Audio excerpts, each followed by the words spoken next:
This is a beginner and casual friendly guide to playing Holy Paladin in the War Within Season 3. On the left here we have our top priority for healing, and on the right is our bottom priority for healing. We of course use mana as a healer, but we also have up to 5 Holy Power. And some of our abilities are going to generate Holy Power, and some of them are going to spend Holy Power. For example, Judgment here generates 1 Holy Power. We can then spend 3 Holy Power on the Light of Dawn or Eternal Flame. So we're kind of balancing around generating and spending Holy Power.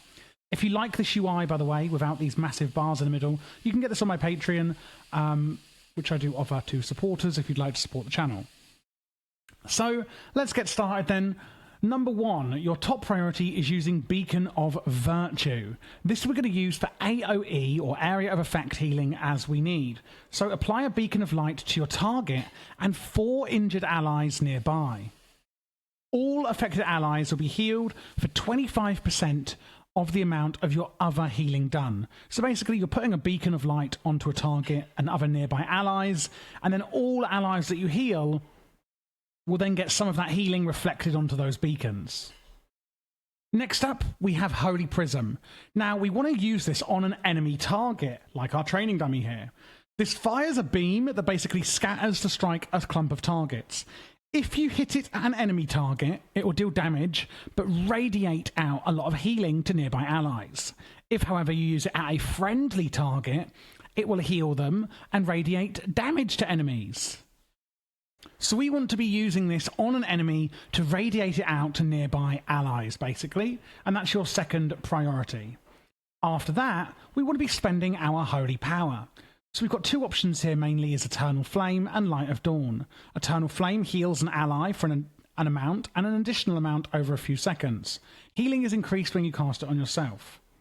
Then we have Light of Dawn, which will heal up to 5 injured allies in a frontal cone in front of you.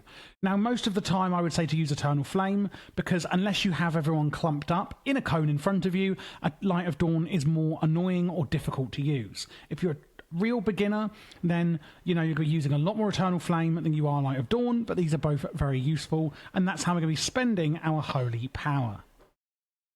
After that, you can see I've got 3 different spells here. And that basically is going from this spell here, Holy Shock.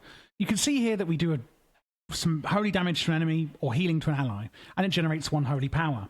But when we use it, we actually have a chance to get a proc called Infusion of Light. Now I'm going to show you the passive because I can't get to bloody proc, of course. Of course, when I'm filming it won't proc.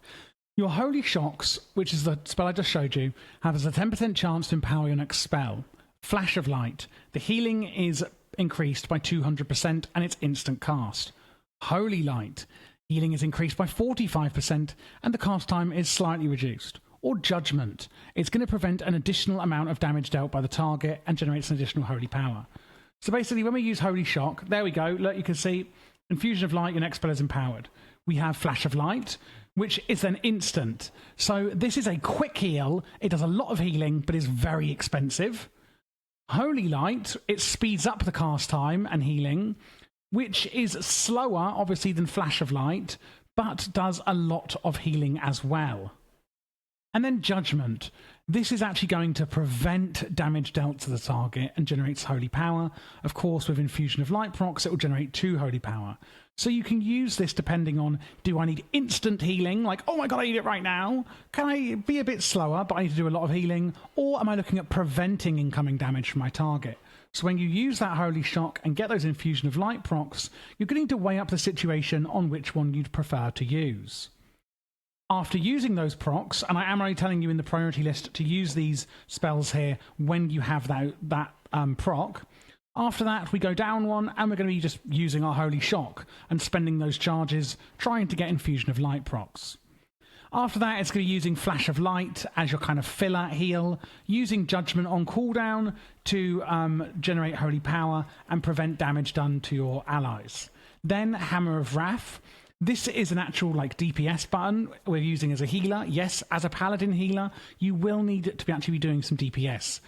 Hurling a divine hammer that strikes enemies, but you can only use it on enemies with less than 20% health. The great thing is it generates 1 Holy Power, so we can use spells like Eternal Flame. Same with Crusader Strike. It does some damage, but again, it generates Holy Power. So again, use Beacon of Virtue to beacon your allies and get the healing onto them.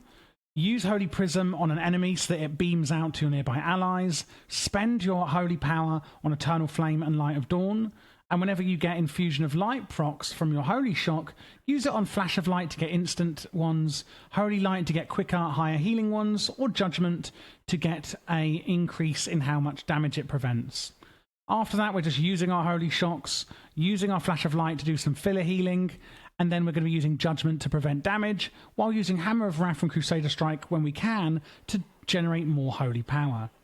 We've also got some cooldowns, like Divine Toll.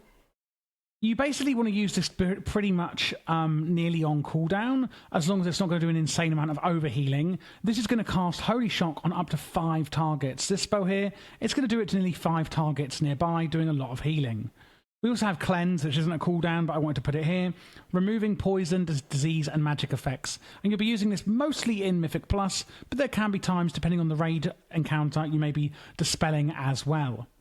Avenging Wrath, my favourite cooldown. You become an avatar of Retribution, increasing healing and crit chance by 15% for 20 seconds. And you can also use Hammer of Wrath whenever you like. They don't have to be at 20% health or lower when in your Avenging Wrath window.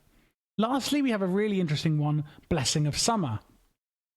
Basically, it blesses an ally for 30 seconds, causing all healing to be converted into damage onto a nearby enemy, and all damage to be converted into healing on a nearby injured ally.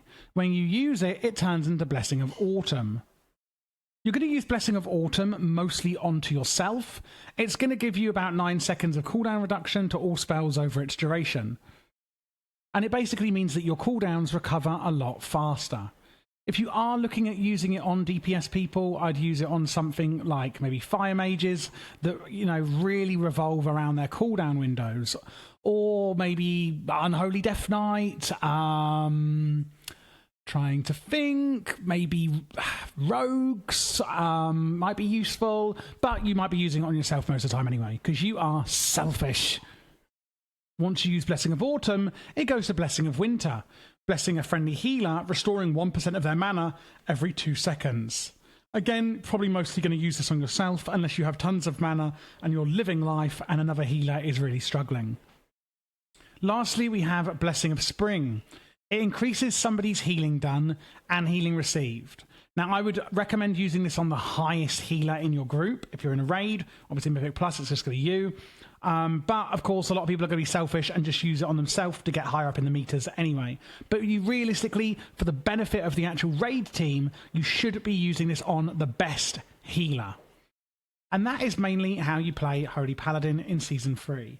We have got a few other bits I want to show you, things like Blessing of Protection, Freedom and Sacrifice. Blessing of Protection, for example, will basically make you physically invulnerable to damage, but it will cause forbearance, meaning you can't use a similar spell on that person for another 30 seconds. Don't use Blessing of Protection on the tank unless they ask for it. The enemies will not be able to attack the tank, and therefore they'll lose all threat, and the enemies will actually get out of control. It actually is a really negative thing when you do that. We also have things like Lay on Hands, healing a target for an amount equal to your maximum health, which is amazing. Again, it will grant forbearance, so you can't use like Lay on Hands and then use Blessing of Protection, for example. We've got Divine Shield, granting immunity to all damage on yourself. Divine Speed to speed you up. It's really great. You can get onto a mount in combat, basically. Rebuke is an interrupt that you can use, especially in Mythic Plus, for interrupting your enemy's spellcasting, and is really important. Do this as much as you physically can. Lastly, Divine Protection reduces all damage you take by 20% for 8 seconds. And there we go, that's everything you need to know about playing Holy Paladin in Season 3. Should you be looking for other specs or classes, then check out the playlist you now see on screen.